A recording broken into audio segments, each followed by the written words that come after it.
bénédiction d'Israël est liée étroitement à son obéissance à la voix de l'Éternel. L'obéissance dans le Testament, et aussi dans le Nouveau Testament, donc l'obéissance dans l'Ancienne Alliance aussi est une exigence divine.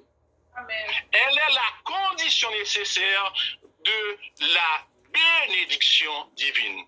Dans Exode chapitre 19, versets 5 et 6, il nous dit ça que le peuple doit normalement appartenir à Dieu.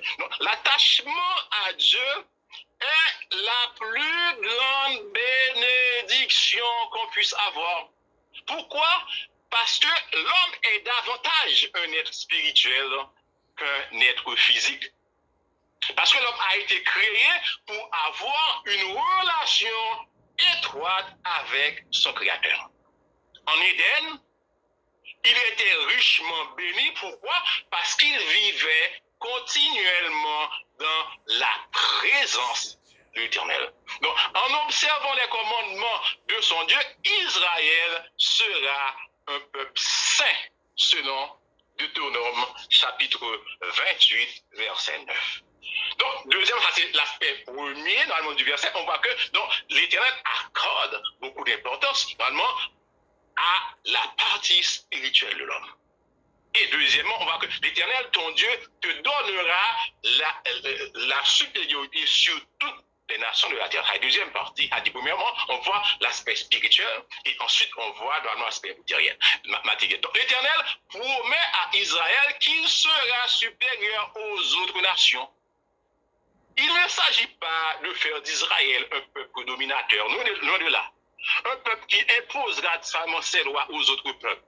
Il est question de l'élévation du peuple de Dieu. Donc les autres peuples verront qu'Israël porte le nom de l'Éternel et à ce moment, donc, ils auront du respect pour Israël. C'est ce que nous dit Deutéronome chapitre 28, verset 10. Donc le respect, l'élévation du peuple est dû grâce à son obéissance à l'Éternel, grâce à son attachement à la parole de l'Éternel. Et les mêmes bénédictions sont répétées dans les versets 11 à 13 de Deutéronome chapitre 28. À l'Éternel, l'Éternel te comblera de bien en multipliant le fruit de tes entrailles, le fruit de tes troupeaux et le fruit de ton sol, dans le pays que l'Éternel a juré à tes pères de te donner. L'Éternel t'ouvrira son bon trésor, le ciel, pour envoyer à ton pays la pluie en son temps et pour bénir tout le travail de tes mains. Tu prêteras à beaucoup de nations et tu n'en prêteras point. L'Éternel fera de toi bien important la tête et non la queue. Tu seras toujours en haut et tu ne seras jamais en bas. Amen. Lorsque tu obéiras au commandement de l'Éternel, ton Dieu, que je te prescris aujourd'hui, lorsque tu les observeras en les mettant en pratique. Donc, les bénédictions d'Israël porteront les autres nations à glorifier le nom de l'Éternel. Mes frères et sœurs, Dieu veut nous bénir à l'instar du peuple d'Israël. Vous savez ça? Dieu veut vous bénir à l'instar du peuple d'Israël. Son désir est que les bénédictions nous accompagnent tout au long de notre existence. Amen. Mes frères et sœurs, notre avenir ne dépend pas des souhaits de bonne année venant normalement de l'individu. Mes frères et sœurs, Dieu a fait de nous une source de bénédiction. Amen. C'est pourquoi il ne faut pas prononcer sur nous des paroles de malédiction. Il faut faire nôtre les bienfaits de Dieu en notre faveur. Vous avez déjà reçu, mes frères et sœurs, le meilleur souhait de votre vie. Non seulement pour l'année 2022, mais aussi pour toute la durée de votre vie. L'Éternel a donné à Israël le secret d'une vie heureuse, le secret d'une vie réussie. Nous avons vu que cela est dû à l'attachement à la parole de l'Éternel. Nous avons vu que les bénédictions sont d'abord d'ordre spirituel. Amen. Nous avons vu que les bénédictions du peuple permettront aux autres nations de bénir le nom de l'Éternel. Mais quels sont les moyens que l'Éternel a mis à notre disposition pour pouvoir rester attachés à sa parole et ainsi jouir pleinement de ses bénédictions? C'est ce que nous allons voir dans notre deuxième point. L'Éternel met à la disposition de son peuple les moyens pour rester attaché à sa parole. Il est important de savoir que les bénédictions de Dieu nous concernent aussi. Ce ne sont pas seulement des bénédictions réservées au peuple d'Israël. Elles ne sont pas réservées uniquement aux Israélites. Il ne faut pas oublier, mes frères et sœurs, qu'en Christ, nous faisons alliance avec Dieu. Mais nous pouvons nous dire, vous pouvez me dire par exemple, mais frère Onyx, mais Deutéronome, chapitre 28, ne contient pas seulement des bénédictions, on y trouve aussi des malédictions. Mais vous avez effectivement raison. En effet, la rupture des alliances dans le contexte de l'ancien Proche-Orient, c'est-à-dire dans les zones surtout qui entouraient normalement les enfants d'Israël, donc la rupture des alliances a été toujours accompagnée de lourdes conséquences. C'est pour cela, donc, quand on compare les bénédictions et les malédictions dans Deutéronome chapitre 28, on voit que les malédictions dépassent de loin les bénédictions. Pourquoi? Parce que désobéir à l'Éternel, c'est accepter de s'éloigner de la vie. Amen. Parce que Dieu est la source de la vie. Amen. Ce n'est pas un fait nouveau aussi dans la Bible. C'est-à-dire, celui qui abandonne l'Éternel attire sur lui un flot de châtiment, mes frères et sœurs. Amen. Adam et Ève ont été comblés, c'est-à-dire bénis spirituellement et aussi matériellement quand ils étaient en communion avec Dieu. Et qu'est-ce qui va se passer? Après leur désobéissance, ils avaient été frappés de la plus grande malédiction qui puisse exister. Ils avaient connu la mort spirituelle et toute la création a été cruellement affectée par leur action. Dans son discours, Moïse, qu'est-ce qu'il a fait? Moïse avait pris le soin d'avertir le peuple des dangers de la désobéissance. Quand on lit les versets 15 au verset 68 de Deutéronome, donc on voit que les malédictions qui s'y trouvent font trembler. Mais malheureusement, l'histoire d'Israël a révélé qu'il avait été frappé de beaucoup de maux. Déportation, famine, guerre, à cause de sa désobéissance à l'Éternel. Donc, malgré sa position privilégiée comme peuple de l'Alliance, Israël était soumis à la nature pécheresse. Et c'est cette nature qui l'a poussé à agir comme les autres peuples qui ne connaissaient pas l'Éternel. Mais qu'est-ce qui va se passer? Donc, Dieu, il va promettre à Israël un changement de cœur. Un changement de cœur. Les bénédictions et les malédictions que prononçait Moïse sont contextualisées dans le cadre de la loi. Donc, à cause de cela, les Israélites n'étaient pas toujours capables de profiter pleinement des bénédictions de l'Éternel. Donc, qu'est-ce qui s'est passé? Dieu, par son grand amour, donc Dieu avait donné l'espoir à son peuple qui lui permettra de suivre ses commandements. Pourquoi? Parce que, puisque le problème du péché rongeait le peuple de l'intérieur, Dieu lui avait promis de changer son cœur. Parce que vraiment, c'est là qui est l'essence même de l'être humain, c'est-à-dire le cœur, qui détermine aussi sa façon de faire, sa façon d'agir. Donc Dieu va rendre possible ce que l'homme ne pourrait jamais espérer. C'est-à-dire, donc l'Éternel, qu'est-ce qu'il va dire? Et il a prononcé ce genre de discours dans plusieurs portions de la Bible, mais nous allons considérer surtout Ézéchiel, donc Ézéchiel chapitre 36, versets 26 et 27. Donc, l'Éternel disait que je vous donnerai un cœur nouveau et je mettrai en vous un esprit nouveau. J'ôterai de votre cœur le cœur de pierre et je vous donnerai un cœur de chair. Je mettrai mon esprit en vous et je ferai en sorte que vous suiviez mes ordonnances et que vous observiez et pratiquiez mes lois. Ézéchiel chapitre 36, versets 26 et 27. Donc, le problème de la malédiction va être résolu. Donc, le peuple va attendre l'accomplissement de cette promesse qui apportera tout un changement dans son rapport avec l'Éternel. Les choses et sur la foi en Christ nous fait bénéficier des bénédictions de Dieu. Nous aussi, nous avons part à la grâce de Dieu. Donc la faveur de Dieu est non exclusive. C'est-à-dire, donc, Dieu ne fait exception d'aucune nation. Donc Dieu a fait don aussi de cette grâce à toutes les nations.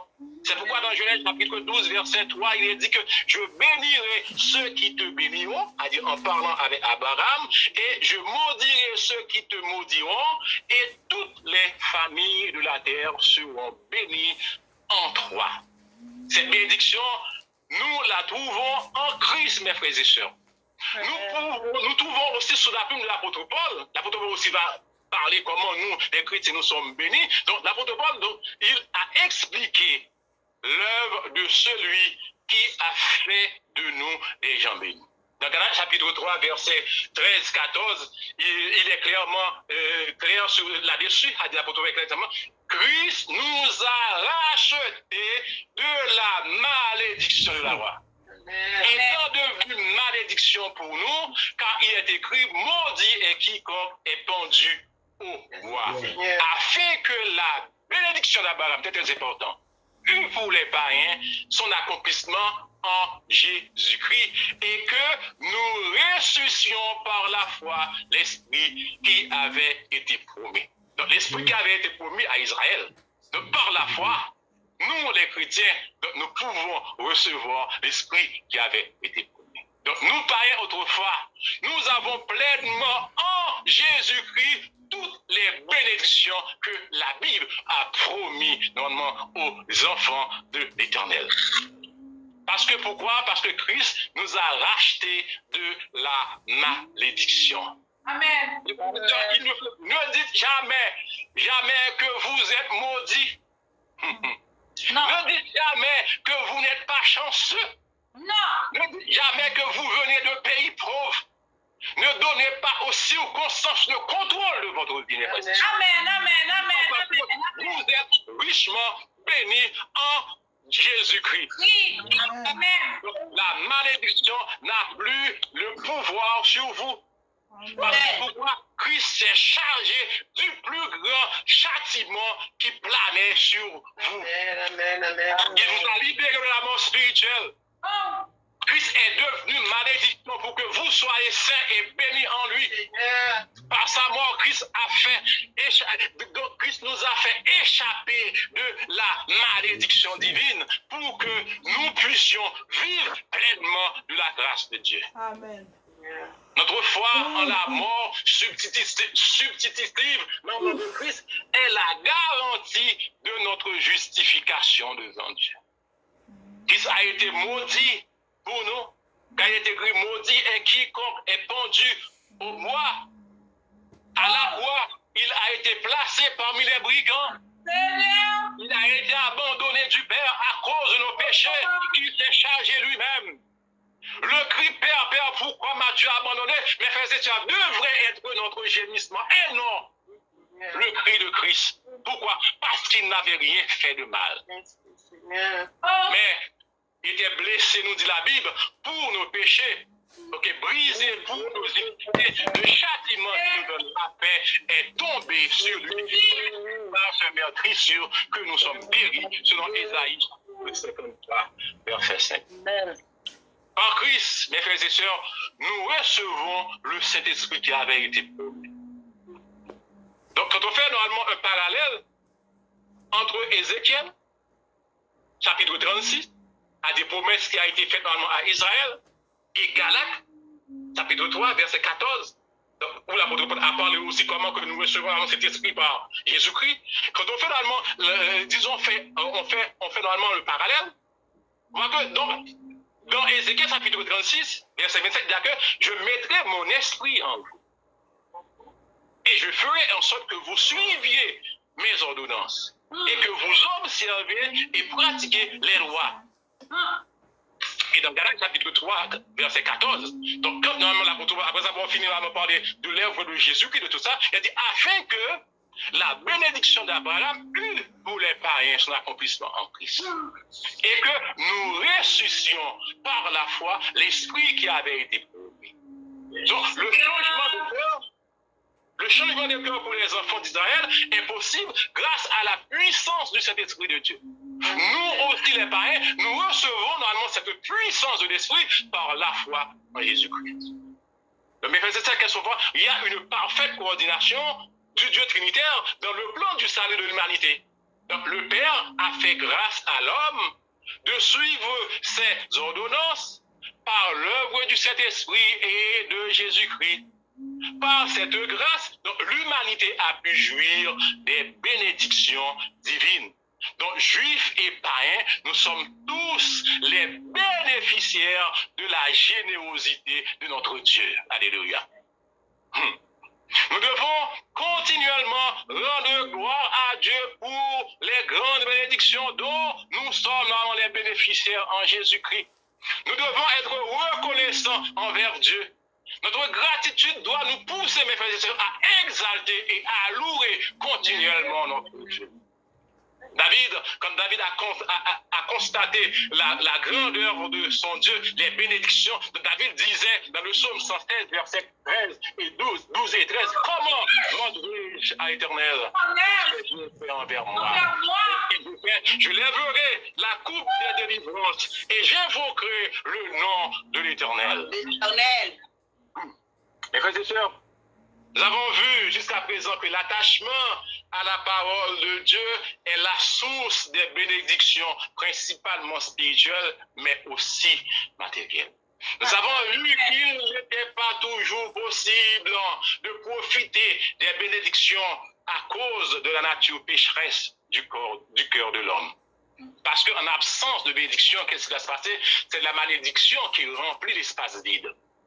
Nous avons vu que Dieu nous a fait grâce de bénéficier de cette bénédiction par la mort de notre Jésus-Christ et aussi par le don du Saint-Esprit. Mais notre sermon serait incomplet s'il s'arrêtait seulement là. Il est important de savoir comment demeurer dans la parole de Dieu. Et c'est ce que normalement qui fait notre troisième point. Que faut-il faire pour rester attaché à la parole de Dieu? Dieu nous a fait don de Jésus-Christ comme sauveur. Il nous a libérés des malédictions afin de recevoir les bénédictions célestes. Il a mis à notre disposition le Saint-Esprit. Le Saint-Esprit est présent et prêt à nous enseigner toute la vérité et à régénérer notre cœur.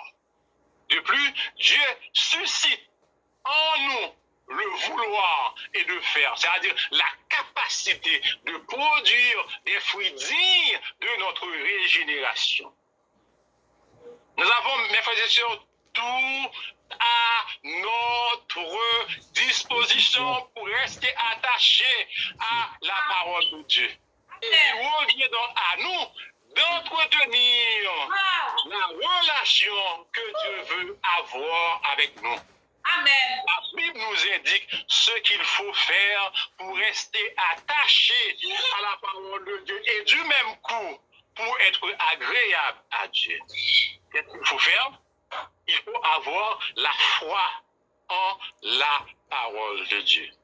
Il faut avoir, pour rester attaché à la parole de Dieu, il faut avoir la foi en la parole de Dieu. Si on n'a pas la foi en Dieu, on n'aura pas l'intérêt à consacrer du temps à la lecture de la parole de Dieu. La foi est indispensable à celui qui veut plaire à Dieu. Il est très bien écrit dans Hébreux chapitre 11, verset 6.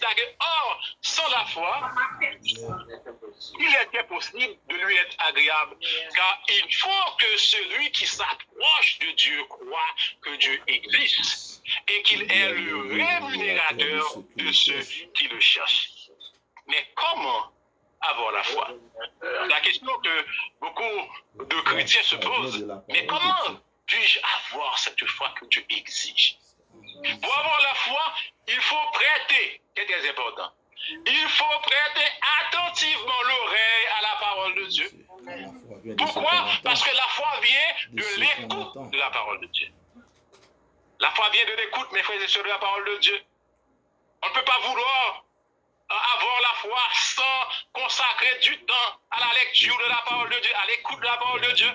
Parce que dans Romains chapitre 10, verset 7, il a dit que ainsi la foi vient de ce qu'on entend. Et ce qu'on entend vient de la parole de Christ. Romains chapitre 10, verset 17. Il faut noter que le verset met l'accent sur la parole de Christ. Cela veut dire qu'il faut prendre au sérieux, mes frères et sœurs, la parole de Jésus-Christ. C'est par le message de Christ qu'on connaît notre position en tant qu'enfant de Dieu. Si on ne connaît pas sa position comme enfant de Dieu, on ne marchera pas dans le monde comme enfant de Dieu. Ouais. On ne saura pas aussi profiter dans le monde des bénédictions de Dieu. Non. C'est en apprenant l'œuvre salvatrice de Christ qu'on arrivera normalement à apprécier les bénédictions qu'on jouit en Jésus-Christ. Plus on connaît Jésus-Christ, à dire qu'il est la parole faite chair, plus on aime Dieu. Amen. Et le moyen le plus efficace de connaître Christ est de mettre quotidiennement du temps à lire la Bible.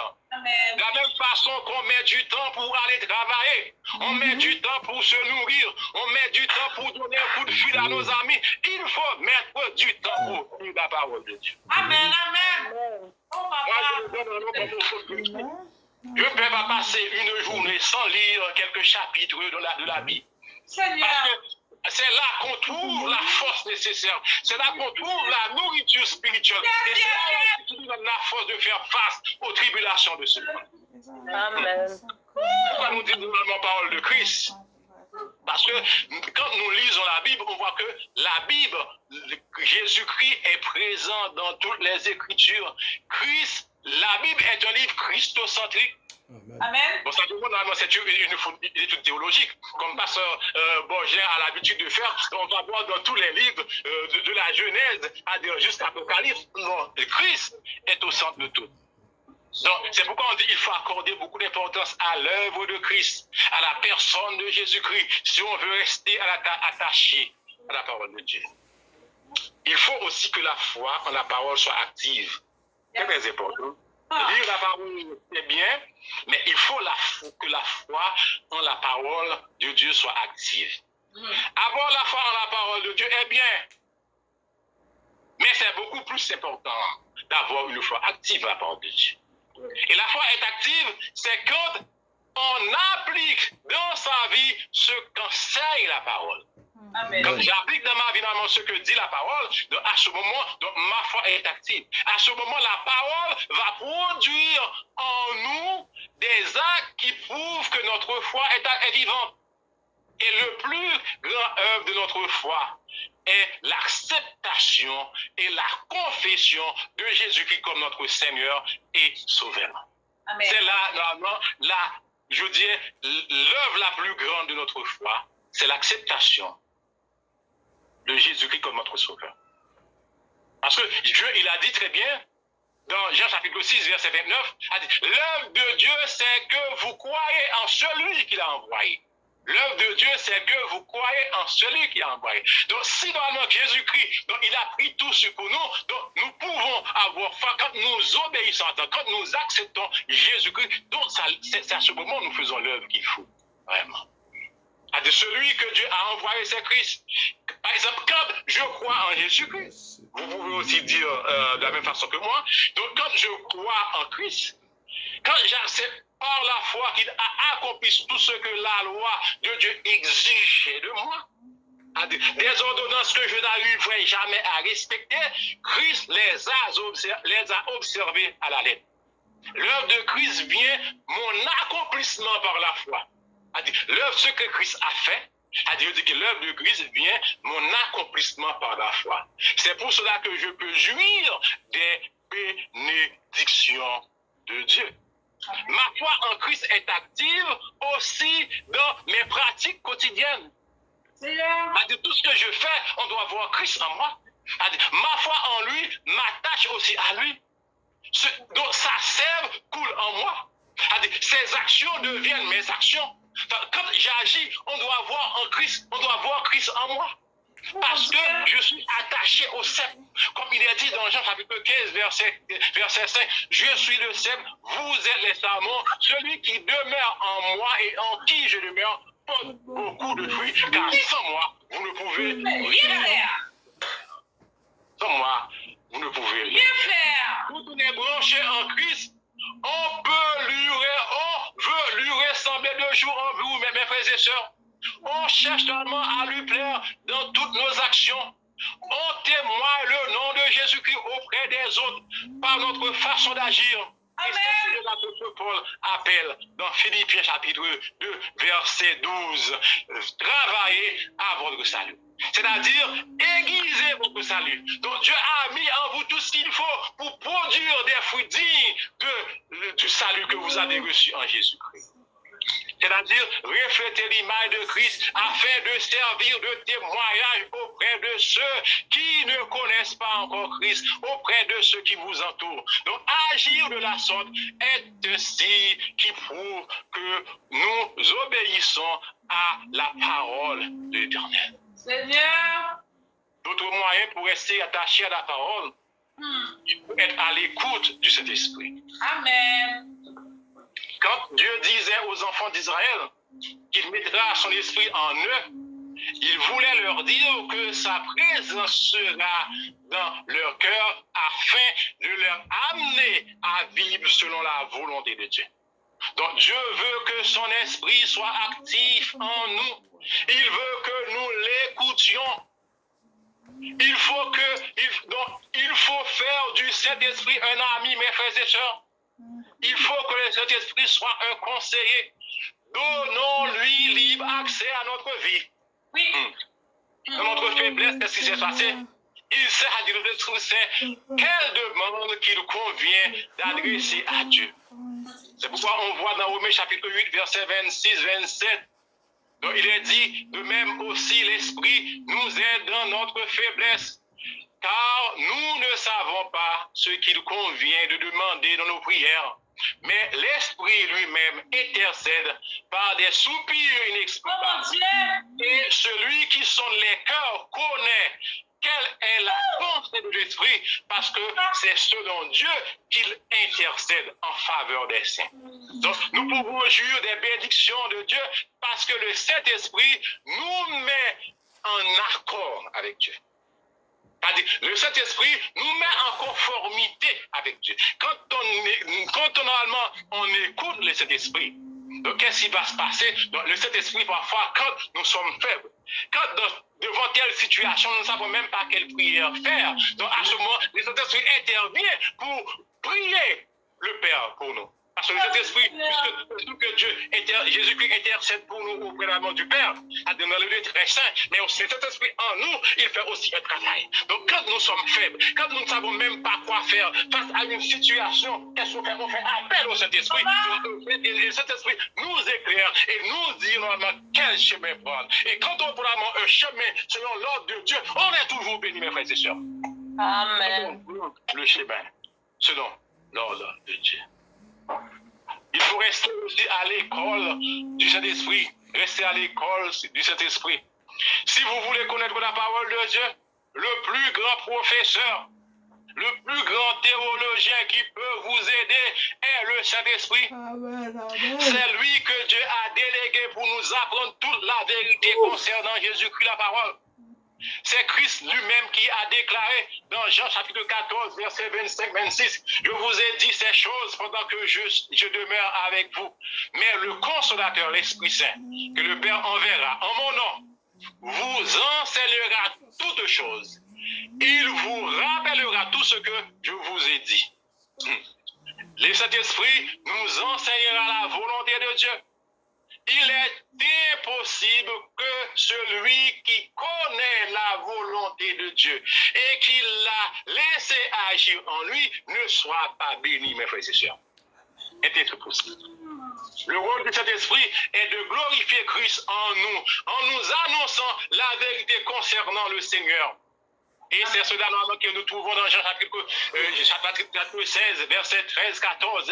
Quand le consolateur sera venu, l'Esprit de vérité, il vous conduira dans toute la vérité, car il ne parlera pas de lui-même, mais il dira tout ce qu'il aura entendu et il vous annoncera les choses à venir. Il me glorifiera parce qu'il prendra de ce qui est à moi et vous l'annoncera. Donc l'œuvre du Saint-Esprit est réelle, mes frères et sœurs, dans la vie de tout vrai croyant. L'Église a été inaugurée par l'effusion du Saint-Esprit le jour de la Pentecôte. Dieu veut que nous soyons remplis du Saint-Esprit pour la gloire de Christ et aussi pour notre plus grand bien, mes frères et sœurs. Il faut rester attaché à la parole. Il faut laisser aussi libre champ au Saint-Esprit de nous parler, de nous enseigner. Mes frères et sœurs, Dieu nous demande de voir l'exma par sa parole le secret d'une vie richement bénie. Il veut que ces bénédictions nous accompagnent tout au long de notre vie jusqu'à notre demeure finale avec lui. Dans son amour, il nous a envoyé Jésus-Christ qui a payé le prix de la malédiction à notre place. Il a changé notre cœur rebelle en mettant en nous son esprit. Mes frères et sœurs, vous m'écoutez qui, par exemple, examinez votre vie aujourd'hui et voyez si vous avez une réelle foi dans la parole de Dieu, si votre foi en Christ est active, c'est-à-dire en l'acceptant comme votre Sauveur et Seigneur et en vivant continuellement pour sa gloire. Voyez si vous êtes à l'écoute du Saint-Esprit en faisant de lui votre enseignant pour vous conduire dans toute la vérité. Si vous n'êtes pas convaincu que votre vie est en accord avec les points que nous venons d'énumérer, demandez à Dieu d'éclairer votre âme et d'accepter par la foi le pardon qu'il vous offre en Jésus-Christ. Pour vous qui marchez avec Dieu, avec Christ, demandez à Dieu de fortifier chaque jour votre foi en sa parole et de vous bénir grandement pour la gloire de son nom. Et mes frères et sœurs, je vais vous laisser. Et je vous demande, quand vous allez chez vous, quand vous êtes déjà chez vous, quand vous aurez du temps, lisez le chapitre 33, les dernières paroles de Moïse de Deutéronome. Vous verrez qu'il s'agit uniquement de bénédictions que l'Éternel a prononcées sur chaque tribu d'Israël. Donc, qu'est-ce que cela veut dire? Cela veut dire que le but ultime de l'Éternel est de nous bénir. Ce n'est pas de nous maudire. Parce que Moïse a terminé son discours avec le peuple d'Israël. Et les dernières paroles de Moïse, c'était que des paroles de bénédiction. Donc Dieu veut que nous soyons bénis grandement. Donc mes frères et sœurs, ce que je veux vous dire pour l'année 2022 et aussi pour toutes les autres années, soyez grandement bénis en Jésus-Christ. Que Dieu vous bénisse. Amen. Amen.